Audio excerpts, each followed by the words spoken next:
everybody! In this video, we're going to learn about two special types of subgraphs. So take 3 deep breaths and let's make this math easy.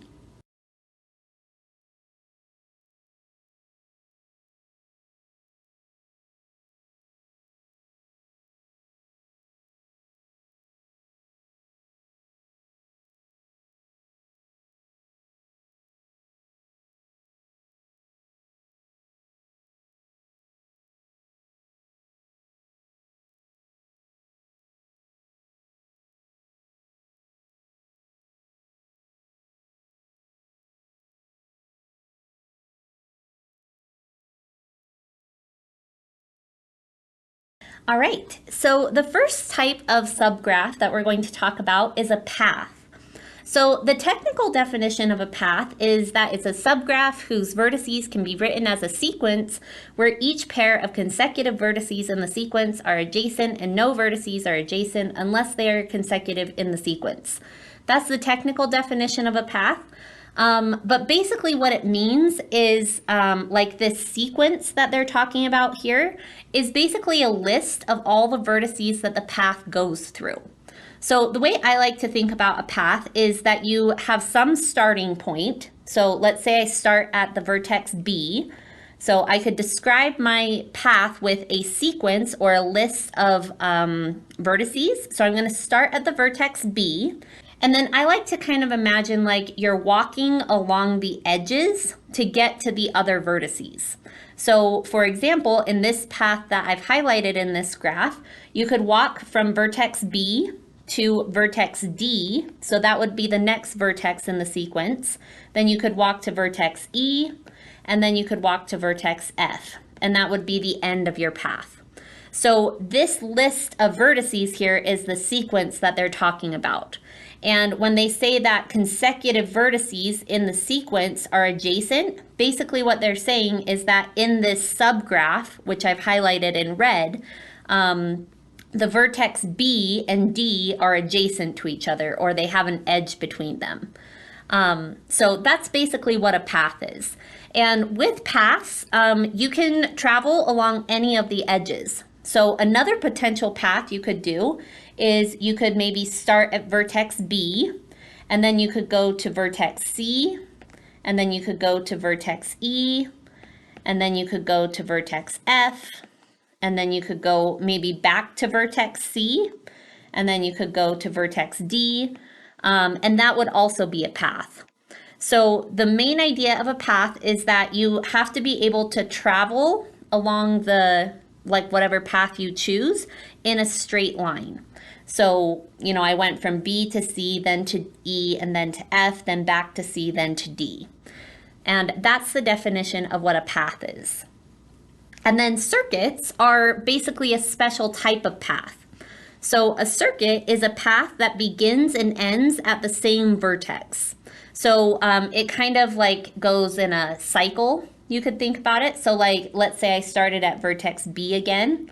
Well, if I went to B to D to E to F to C and then back to B, essentially I could keep on traveling that path over and over and over because it would be a cycle or a circuit. And so circuits will always begin and end at the same vertex. So the way that I would describe this circuit with a sequence, because remember paths can be described as sequences of vertices, is I would write it as B, D, E, F, C, and then B. And notice that the first and last vertices in the sequence are the same vertex, because a circuit is a path that begins and ends at the same vertex. And with circuits, it actually doesn't really matter where you start, because like I could describe this exact same circuit by starting at vertex E, and then I could go to F to C to B to D, and then back to E. And this circuit would be the same circuit as this one because it's the same subgraph. So like if I draw it on my diagram, it's essentially like the same picture.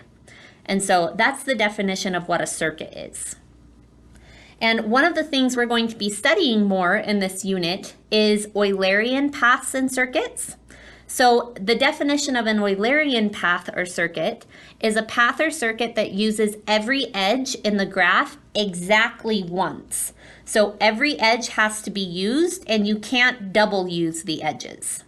So for example, in this first picture or this first graph, this graph has an Eulerian path because let's say I started at vertex B, I could go to A, to C, to D, to B, and then to C. That path used every single edge in the graph exactly once. And so that would be an example of an Eulerian path. And then you can also have Eulerian circuits. So for example, in this graph, I could start at A and go to D to E, maybe back to A, down to C to E to F to C to B to A. And that circuit used every edge exactly once. And so that would be an example of an Eulerian circuit. We'll also be learning about Hamiltonian paths and circuits. So a Hamiltonian path or circuit is one that uses every vertex in the graph exactly once. So Eulerian paths and circuits use every edge exactly once, and Hamiltonian paths and circuits use each vertex exactly once.